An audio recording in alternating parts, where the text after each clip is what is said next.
देवताओं के तेज से माँ कल्याणकारी प्रकट होती हैं और उन माँ को शक्ति अस्त्र शस्त्र देवताओं द्वारा प्रदान किए जाते हैं और उन्हीं माँ जगदम्बा द्वारा महिषासुर का वध किया जाता है।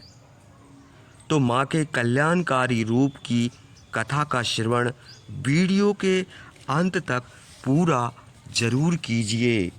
प्राचीन काल में देवताओं और असुरों में 100 वर्षों तक भयानक युद्ध हुआ था। उसमें असुरों का स्वामी महिषासुर था और देवताओं के अधिनायक इंद्र थे। उस युद्ध में असुरों ने देवताओं को पराजित कर दिया था। फलतः महिषासुर ने स्वयं इंद्र का पद संभाल लिया था। महिषासुर से पराजित होकर देवता सर्वप्रथम प्रजापति ब्रह्मा जी के पास सहायता के लिए गए। तत्पश्चात ब्रह्मा जी के परामर्श और उनके ही नेतृत्व में शिव और विष्णु के लोक को गए।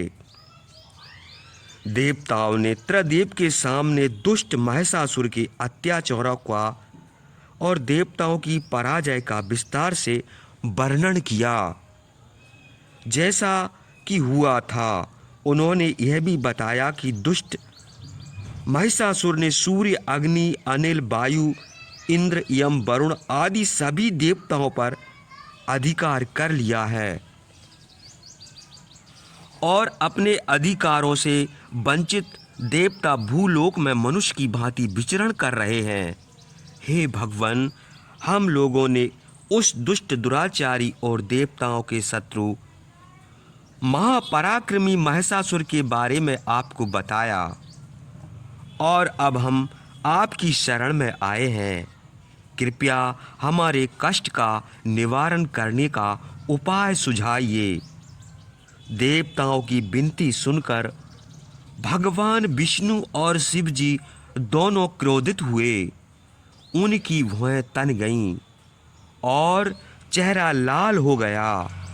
तत्पश्चात भगवान विष्णु, शिव और ब्रह्मा के क्रोध से युक्त मुख से एक प्रचंड तेज का प्रादुर्भाव हुआ तथा उन उपस्थित देवताओं के मुख से भी महान तेज निकला और वह सब एक रूप में समा गया और उस एकत्रित तेज समूह को देवताओं ने देखा। उस ज्वाला सादृश तेज से संपूर्ण दिशाएं प्रकाशमान हो उठीं। वह ऐसा अतुलनीय तेज था जिसकी बराबरी का कोई नहीं था।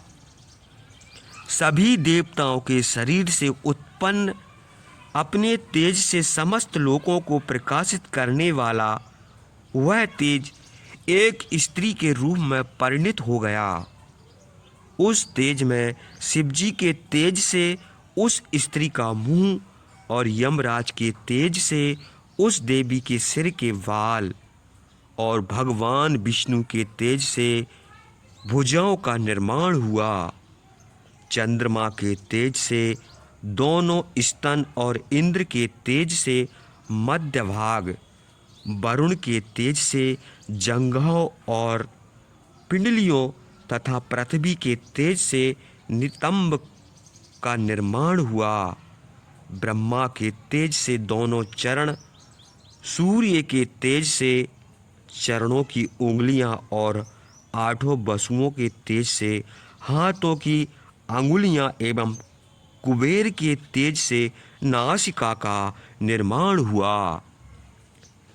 प्रजापति के तेज से दांत, अग्नि के तेज से तीनों नेत्रों का निर्माण हुआ।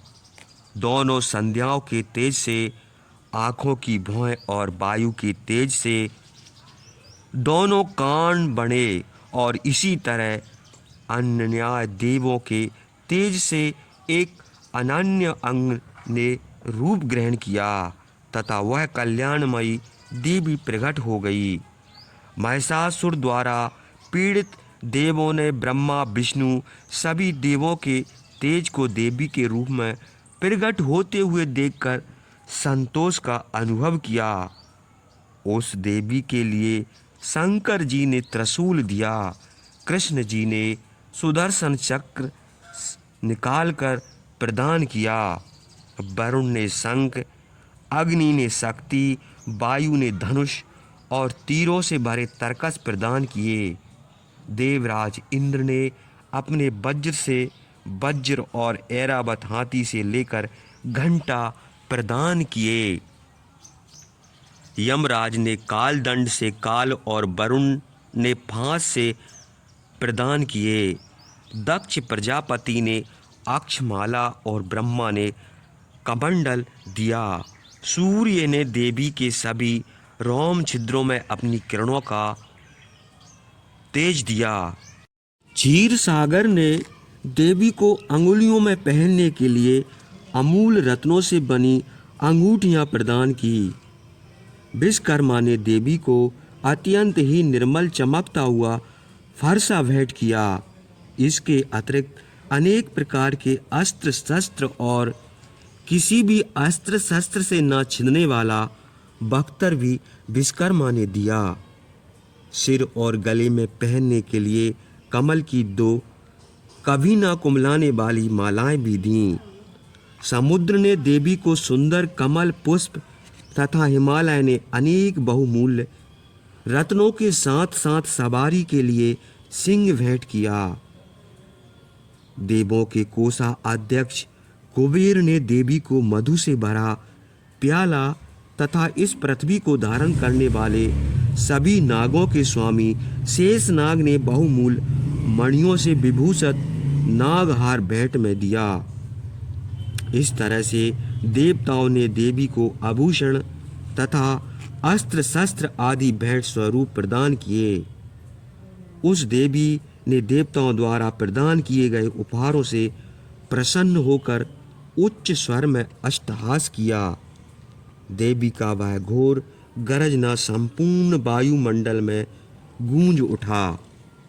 देवी के अष्टहास की प्रतिध्वनि आवाज इतनी प्रचंड तेज थी कि संपूर्ण दिशाएं भी उसे अपने आप में ना समेट सकीं।